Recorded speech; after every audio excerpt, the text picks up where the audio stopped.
The bus stop's heavy doors reluctantly closed behind me with a sigh, leaving an empty silence in my wake.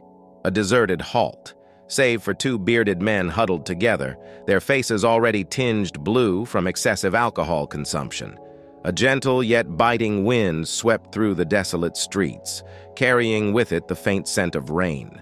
The encroaching night had long enshrouded everything around me. This was autumn, in its most authentic form. I must confess, there is something unique about this season, where dampness meets chilliness. There's a certain magic and melancholy to it. With each step towards home, I intended to savor this brief walk while also sobering up. After all, I had consumed more than enough spirits earlier. If only I could maintain composure and balance. Standing still for a moment, I eventually began moving again. An odd sensation coursed through my head, making the world seem unreal. My resolve to drink less was wavering, and I feared the degeneration taking hold. Leisurely strolling along the path homeward, humming softly to myself, I glanced at the sky above. Stars twinkled amidst the moonlit expanse, casting a serene glow over the quiet neighborhood. Occasional car lights flickered in the distance, adding to the scene's beauty. Yet this ethereal sight was one seldom encountered by those under the influence. As if on cue, I heard a voice. Soft and feeble, it came from near the trash bins. "Help! Please!" I approached cautiously, curiosity piqued. "What happened?" I asked, concern evident in my tone. "Oh, grandchild, I have fallen and cannot rise," she replied, her voice strained. Something seemed off about her words. Perhaps it was the way they were delivered, or maybe the fact that she spoke from within a bin. But I chose not to linger on these thoughts, knowing full well that senility sometimes took strange forms. So, without hesitation, I went to help the old woman. She reached out her hands to me, but upon closer inspection, I couldn't discern much else beneath the worn coat and soiled pants. Her face remained hidden under a shawl, swallowed by darkness. 10 minutes later, a powerful cough echoed throughout the room. Frightened by this sound, which terrified him even more than the clock ticking, Semyon's heart pounded harder. Rationalization failed to calm him down. Convinced that he would never sleep, he reached for his phone, which had been lying on the bedside table since earlier.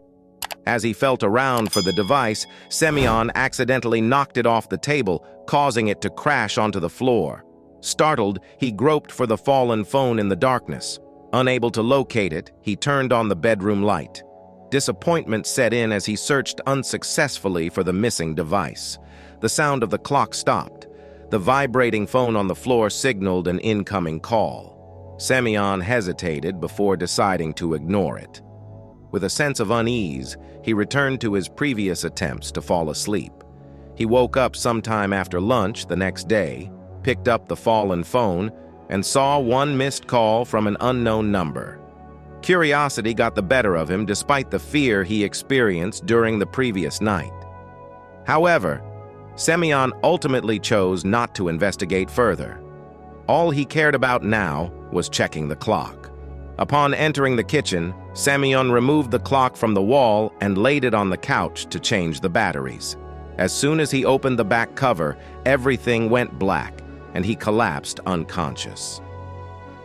Semyon woke up again in the middle of the night, lying on his bed. The phone on the floor buzzed with activity. His heart raced once more. Despite his fear, Semyon made the decision to answer the unknown caller. "Do not touch the clocks," a mechanical voice warned on the other end of the line. It was already too late. Semyon's eyes rolled back, and his heart beat furiously. The following day, Semyon's loved ones grew concerned upon discovering him lifeless in his apartment. Upon arriving at the scene, they noticed that his gaze was fixed on a spot on the ceiling. From the kitchen, the sound of the clock ticking could be heard. If you enjoyed reading my retell of Semyon's eerie encounter, please don't forget to like, share, and subscribe for more engaging stories. Your support helps me continue creating content for you to enjoy. Feel free to leave a comment below with your thoughts or questions. I always appreciate hearing from my readers. Let's keep the conversation going. Despite the growing anxiety, I couldn't help but feel drawn back to the park. There was something about the enigma surrounding the woman and her children that called to me, fueling my desire to uncover the truth. I spent countless hours poring over old records and documents related to past cases of missing children, hoping to find a connection between them and the woman I had encountered. My research led me to a startling discovery. Over the years, numerous reports of children going missing around our town had surfaced, yet no solid leads had ever been pursued. Each investigation had ended in dead ends and false trails, leaving families devastated and communities heartbroken. Could this woman be responsible? Was she the key to solving the mystery that had haunted our town for so long? Determined to find answers, I approached the local law enforcement with my findings.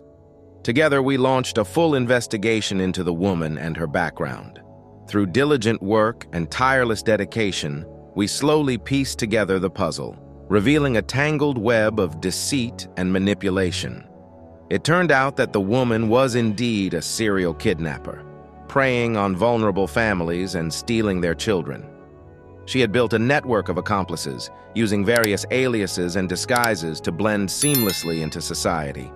Her twisted motives remained unclear, but one thing was certain. She had caused immeasurable pain and suffering to countless innocent lives.